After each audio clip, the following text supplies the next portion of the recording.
Welcome to worship with the South Sound United Methodist Cooperative. We are glad to have you with us in worship today on this first Sunday of the season of Lent. Each of us is created a precious and holy vessel of God's love. We have been through a harrowing time since last Lent that has shattered our sense of wholeness, body, mind, and spirit, like a glass vessel fractured into many pieces. This Lent, we are centering our worship on a season of recovery as we focus on Jesus, the healer of our every ill. Through sacred story, song, and prayer, we will explore together what it means to be whole and holy in the eyes of God. Our prayer is that our worship this Lent will help us name the places in our lives that are broken and reclaim those broken places as places of hope, health, and healing. Before we proceed with our worship, an invitation to join us for a live communion service immediately after worship today at 11 a.m. on Zoom. Pastor Peter Perry will be presiding, and you may visit fumcoli.org to access the Zoom link. May the table of grace be yet another place that you can encounter the healing Christ. And now, hear this call to worship. Now is the time for us to worship. Now is the time for us to come. So come, you who in God's sight are perfectly imperfect. Come, you who want more of God. Come, you who heard God remind you that you are special and loved beyond measure. Vessels, holy and whole, broken, needing the one, open body and soul, healer, come. Amen. The season of Lent developed as an intense inward reflection and a time of confession centuries after the life of Jesus. Yet it is clearly connected to how Jesus encouraged people to open up and speak truth about their lives, no matter what state or how broken they were. Truth-telling is the beginning of compassion. It is the beginning of healing. The Latin origins of the word confess mean to study or to acknowledge. So this is a season of studying how we can be a healing presence in our community. And in order to do this, we acknowledge our need to restore ourselves as holy vessels. So I invite you to pray with me. Holy God, our bodies are fashioned by your hand in your image, shapes and colors of diverse and immense beauty. Yet too often we ignore the sacred nature of our physical lives. The holy vessels that you have fashioned are tired and suffering, ravaged by months of disrupted rhythms and ailment. Our fragility has come into full view, and we are frightened. We cannot fathom the proportions of loss, and so we look away. Sometimes we look away even from our own needs. So help us, healer of all. Show us your strength. Show us our strength. Forgive our inertia. Move us to move gently, one step at a time, toward greater care for the bodies you've given us and for all bodies. I invite you into this time of silence when we can sense and acknowledge our yearning for wholeness.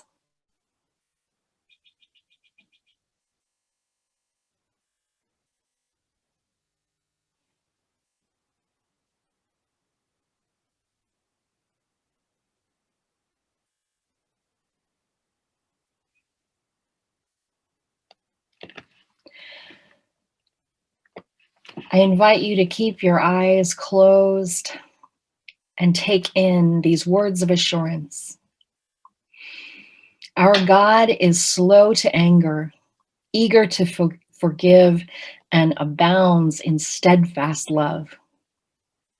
As you breathe deeply, feel God's forgiveness and grace fill you up the way the air fills your lungs. Feel space and warmth within you. Imagine that deep light of grace. Imagine that glow begin to fill your form, to flood your whole body, and radiate outward. You are surrounded by God's light. Feel that warmth wrap you in a blanket of assurance. Know that this is God's love and grace surrounding you, no matter what. You are a precious and holy vessel right now. Christ's light is a treasure given freely for you and for me and for all. Breathe in this truth of grace and breathe out with relief of assurance. In the name of Christ, we are all forgiven. Amen.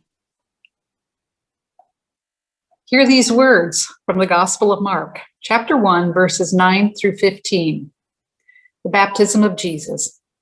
In those days, Jesus came from Nazareth of Galilee and was baptized by John in the Jordan. And just as he was coming up out of the water, he saw the heavens torn apart and the Spirit descending like a dove on him. And a voice came from heaven, "You are my Son, the beloved. With you I am well pleased." The temptation of Jesus. Verse 12. And the Spirit immediately drove him out into the wilderness. He was in the wilderness 40 days, tempted by Satan, and he was with the wild beasts, and the angels waited on him. The beginning of the Galilean ministry. Verse 14. Now, after John was arrested, Jesus came to Galilee, proclaiming the good news of God and saying, "The time is fulfilled and the kingdom of God has come near. Repent and believe in the good news." This is the word of God for the people of God. Thanks be to God. Good morning, South Sound Co-op. I'm here with some South Sound Co-op kids. And my question for today is, have any of you ever had just like an awful day? Yeah. Have you ever had a really good day? Oh yeah. Has it ever been that you've had a day that's had both good parts and bad parts? Yeah. Right. Okay. Good. I'm glad. So the reason I asked you those questions is because today, in today's scripture passage, we hear the story of Jesus being led by the Spirit into the wilderness as the start of the season of Lent.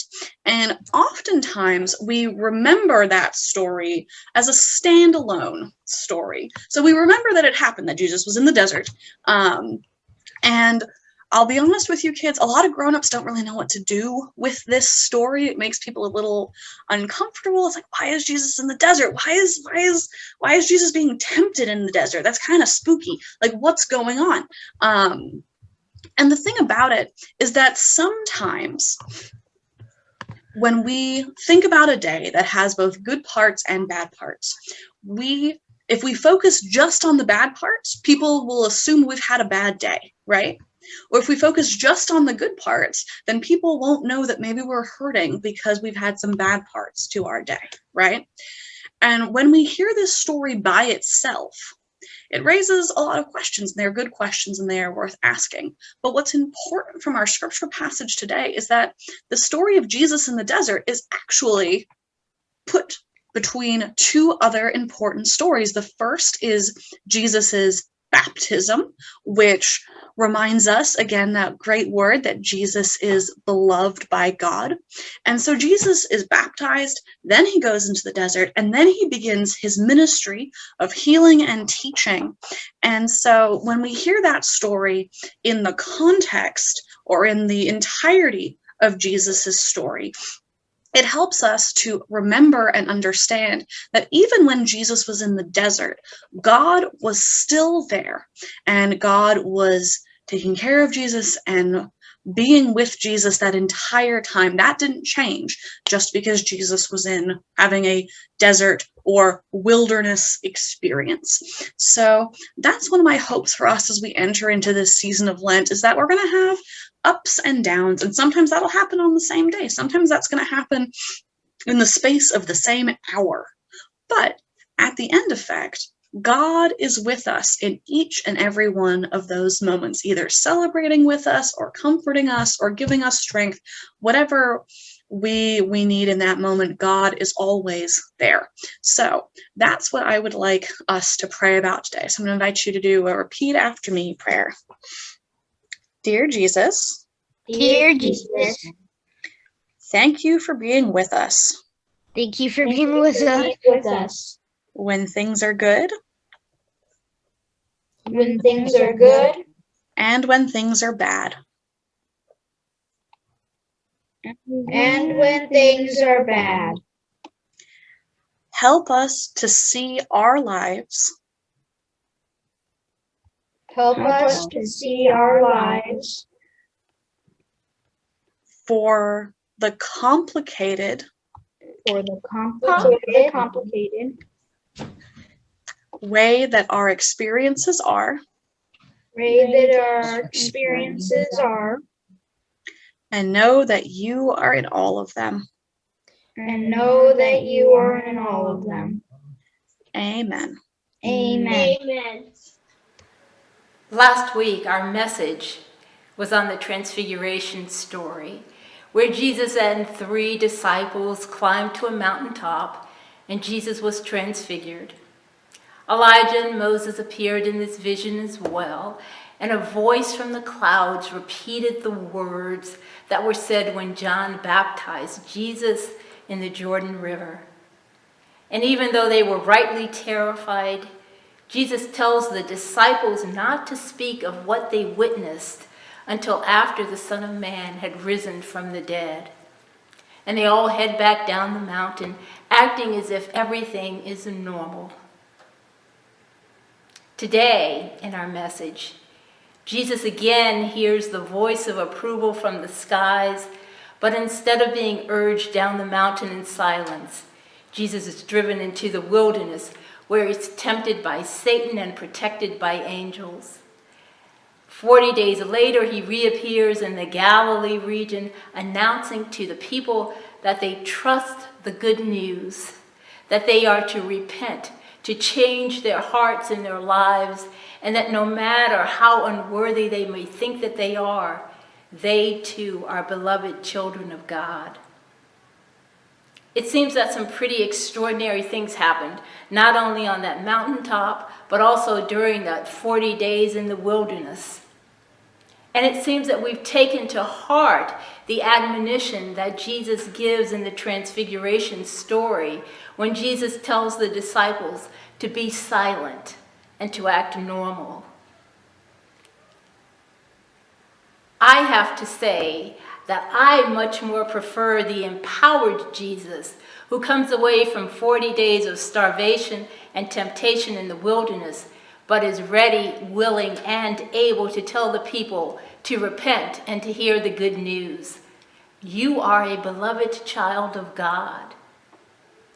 It's been 21 centuries since Jesus and the disciples came down that mountain, and I think that our time of silence and our time of acting normal in the face of earth-shaking change hasn't been helpful.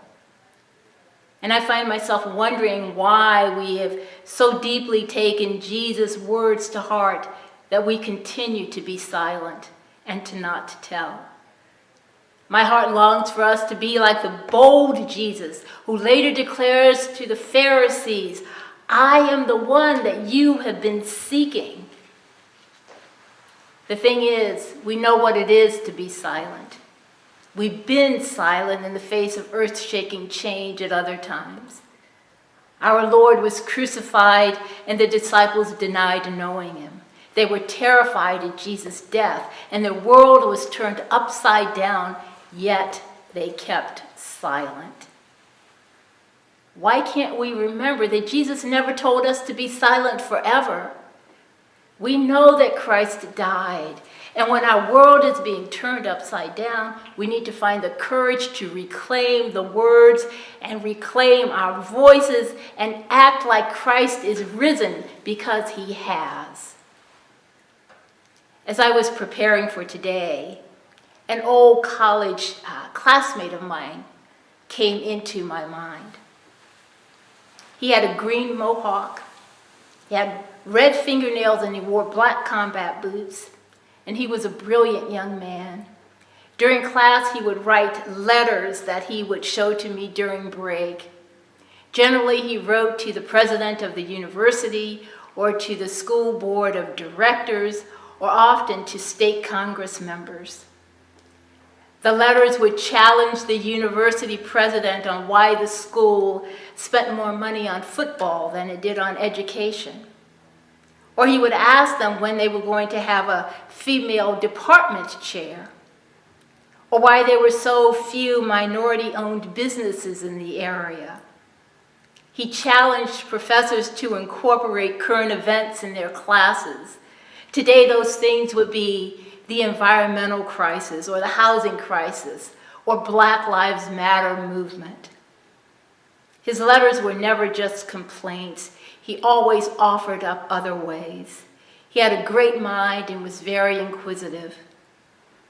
He was from a small town in the Midwest, and he'd been taught that America was the greatest country in the world, the land of freedom for all and equal opportunity for all, the land where Europeans and Native Americans feasted together and built a righteous nation, kind of a kumbaya mountaintop experience.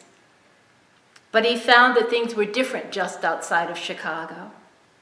There was poverty and homelessness and rising health care costs and high unemployment, not very reminiscent of the American dream at work. My classmate was experiencing dissonance between what he had learned about the world and what he actually experienced in the world.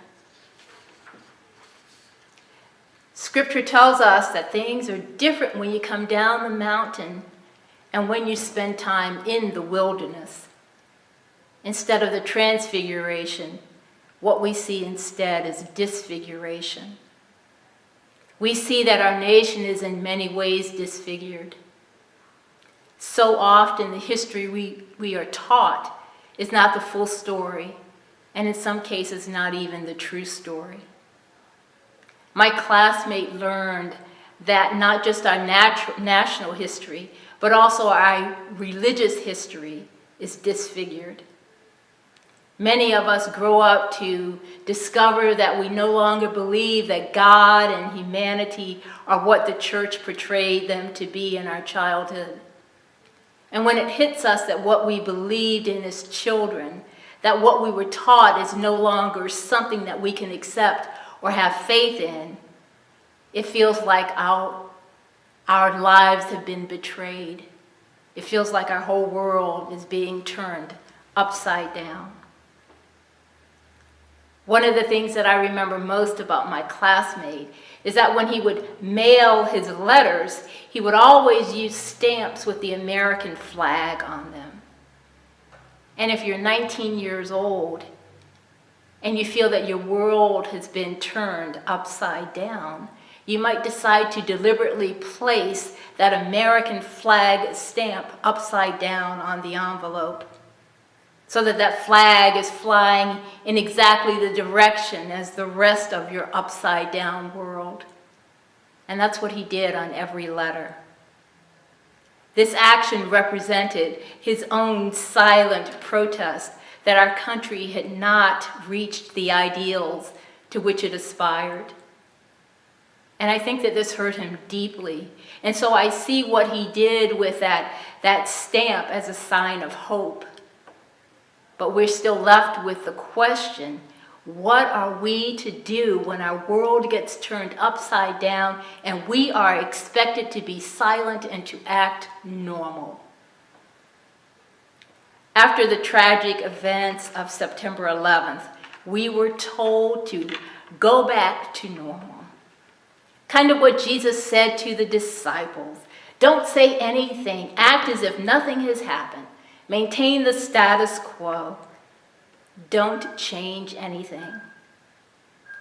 It sounds crazy that on September 12th, 2001, following one of the most significant moments in American history, at a time of collective heartbreak, our national leaders told us that the best thing that we could do was to act normal, to go shopping. Do you remember that? At a critical moment in time, pregnant with possibility, when there was a will and an opportunity for our nation to become more than we ever thought that we could be, when people were realizing that something new might need to be tried or created, our nation was lulled back to sleep. And even today, when we are receiving that same message, even after the deaths of so many Black men and women, and even after the events of January 6th, so many times over the years, our hearts have been broken open, but our collective grief and anger and fear have not transfigured into anything sacred or life-affirming. Quite the opposite. Our country has been further disfigured. Our energy has been channeled into war and increased hatred, and our country is still disfigured. There are many issues that we're concerned about, critical issues that disfigure us and break our hearts. And like the disciples, we are tempted to act as if we don't see the pain and the heartbreak all around us. We're tempted to act and to keep silent. But we can't be silent and act normal and survive. Friends, as we enter this season of Lent, let's not choose to model Jesus and the disciples as they come down the mountain. We know where that leads. Instead, let's try modeling bold Jesus who comes out of the wilderness telling the people to repent and to believe in the good news. This Lent, let's get serious about the task of reimagining and sharing our faith in compelling new ways that are scriptural and not oppressive, not tribal, not toxic. Let's truly choose to be transfigured and not disfigured. Let's lead the way out of the wilderness so that we might experience that glimpse of glory that reminds us that life in the world as we see it and live it every day is not the way that God intended for us. It's not the whole story. There's a reality beyond what we see, and it's glorious beyond all words. And I'm not talking about heaven. I'm talking about this world. The transfiguration of this world is not only promised, but we have 3 competent witnesses who have seen it. Peter and James and John. Going down the mountain into the season of Lent, we know that Jesus will lead and we will follow. But we also have an obligation to share and to tell. We want others to know what we've experienced on that mountaintop, and we want them to know of what we experienced in that time of the wilderness. We need to speak up. Our silence has disfigured us, and that is not the way of Christ. We are destined for this glory, but first there is a cross to bear. The road from the wilderness is the way of the cross, and we're mindful that our Lord did not go straight from baptism to heaven. We have to tell others what we've seen. We have to share the news that the kingdom has come near, that Christ is active in the world, that he teaches us a new way of being. We're not there yet, but Jesus compels us to boldly raise our voices, and we have an obligation to share and to tell. We need to tell the good news as Jesus has told us. Let's do it. May it be so. Amen.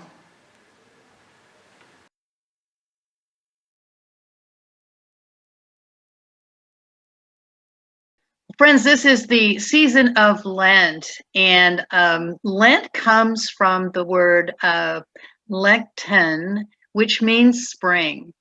And even though we've had a bunch of snow and a lot of rain and some very cold weather, there are signs of spring out there. There are signs of spring in the church as we begin to realize there's a new season for us. In this season of pandemic, we're moving into something new and something good, and I give thanks for that. And yet here we are in the season of Lent, which traditionally has been a time of fasting, of preparation for Easter, where we celebrate the risen Lord. We celebrate when Jesus conquers death on the cross. So this year, in this very different season of Lent, how shall we be? What shall we do? When we think about the fact that it has traditionally been a time of people giving things up, it's sort of hard to think that way, isn't it, church? Because in the past year, there has been so much loss. And we have given up so much. So what do we do with our fasting time this year? In recent years, instead of fasting from something, believers have added something in that's healthy and life-affirming, something that draws us closer to God and to one another. So my prayer for you today takes into consideration all these things that I have mentioned, we have experienced, and I'm sure you are all thinking about. So please, will you join with me in prayer as we begin to consider how to be in this very different season of Lent? God, help us to reflect on the meaning of the cross as we journey toward Easter in this time of repentance and reconciliation with God and one another. As we contemplate spring, as we contemplate the new season of new life that is the promise of Jesus, how shall we find life? How shall we find new? How shall we leave brokenness? And what is in the way of us addressing all of this? What prevents us from embracing the transforming love and just ways of our Lord? We pray today that you would help us focus on the ways of Christ. And for some, if that means fasting, give us the strength to do just that. But perhaps there's another kind of fast we could engage in this year as we draw closer. Help us to fast from judgment of others. Help us to fast from sarcasm, from bitterness and anger. Help us to fast from hopelessness. And help us to focus on healthy ways of gratitude, time in God's creation, and rest. And we pray today that whatever we choose, however we choose to walk and move and journey in this season of Lent, that we will be reminded that we are not walking alone. Christ is with us, guiding us, and empowering us through the redemptive and transformational power of the Holy Spirit. May we walk with one another in a new season of hope and new life. Amen.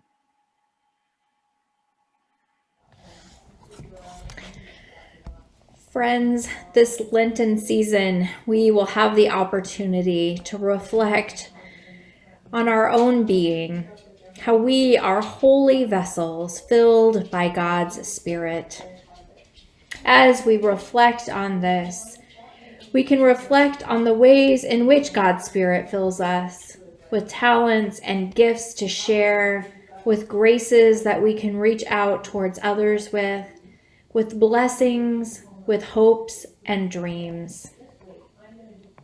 We are reminded in this season of God's steadfast love and faithfulness that has come to us in Jesus and fills us with hope for the coming days.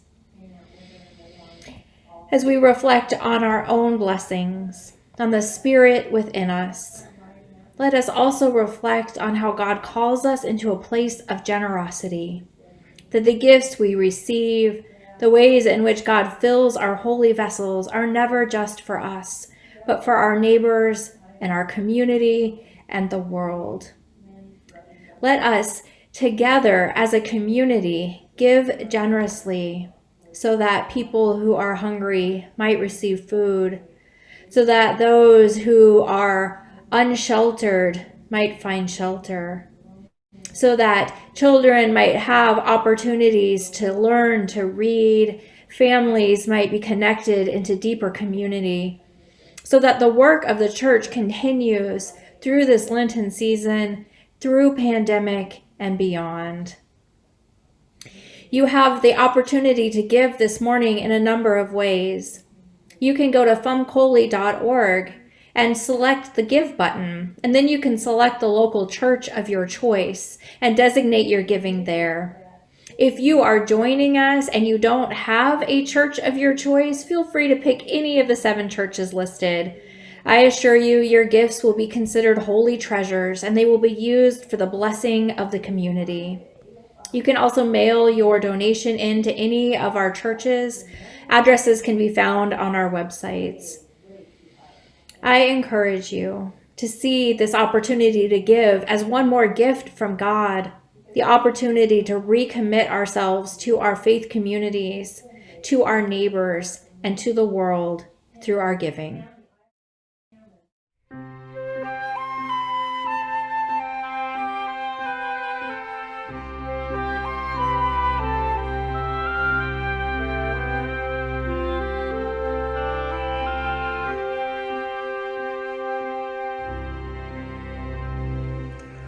Oh Lord, you search my heart. Oh Lord, you know my every thought, every word, every sigh.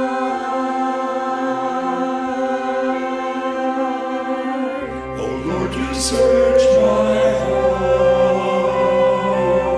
Oh Lord, you know my every thought, every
search my heart.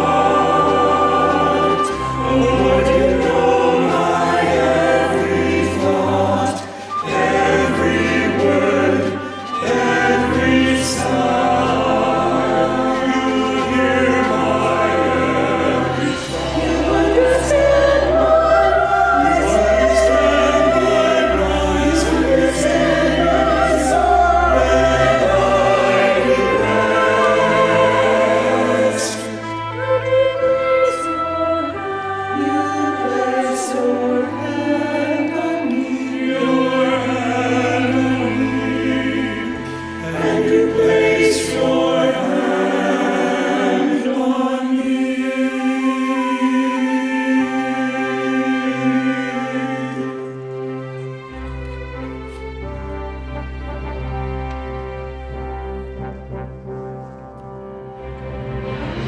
Where can I go from your spirit? Where can I go from your spirit? Where can I go from your presence? Where can I go from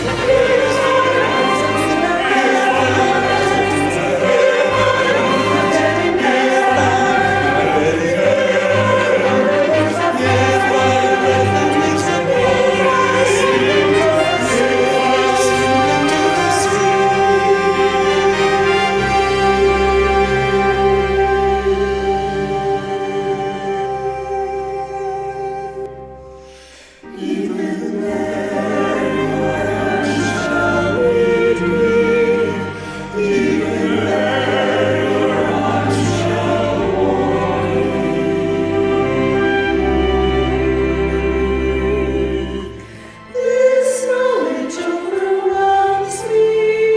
This too much. I cannot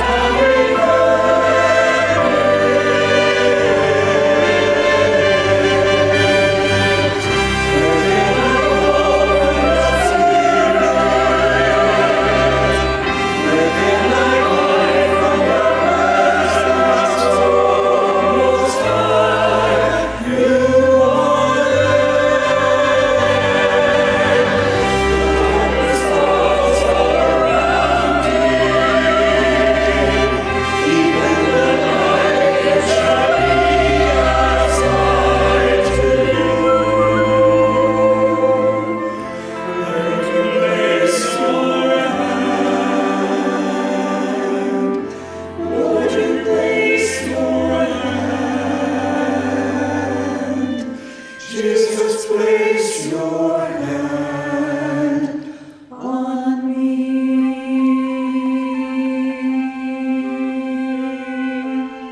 Oh Lord, you know my every thought, every word, every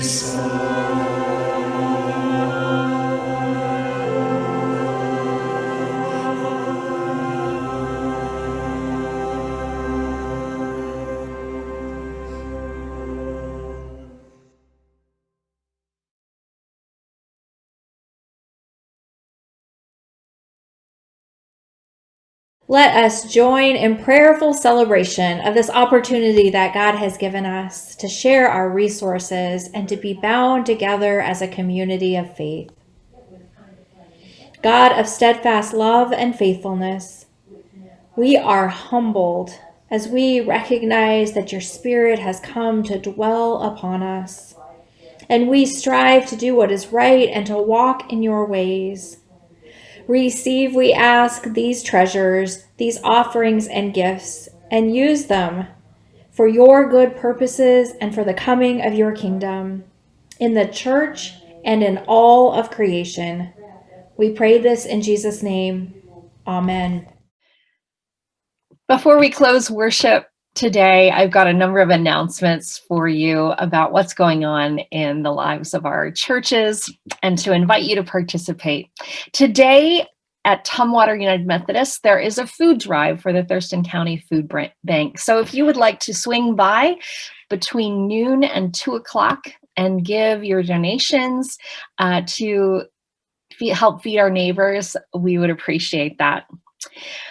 Lacey St. Andrews is starting a string of outdoor worship from now until Easter at noon on Sundays, barring any other special weather events. You can always check in, but that is their plan. Also, starting in March, 2 of our Bible studies are starting new series. On March 1st, the Monday Bible study with Pastor Pam and Pastor Sandy is starting a series called Walking with Jesus. And on Tuesdays, Pastor Heather's Bible study that meets at 9:30 in the morning on Zoom is starting a book study of the Gospel of John. You can find more information on all of these through our websites or on the Olympia First website that has all sorts of opportunities listed to connect and to move deeper in your faith. So now I invite you to take a deep breath and breathe in this blessing. Go now with confidence as holy vessels, recovering your deep love for all and recovering the joy of living in this world. May you trust in Jesus's invitation to acknowledge your need for healing and to participate in God's healing of the world. May the Spirit hover and move and deliver salve to your soul and a spring in your step. Amen.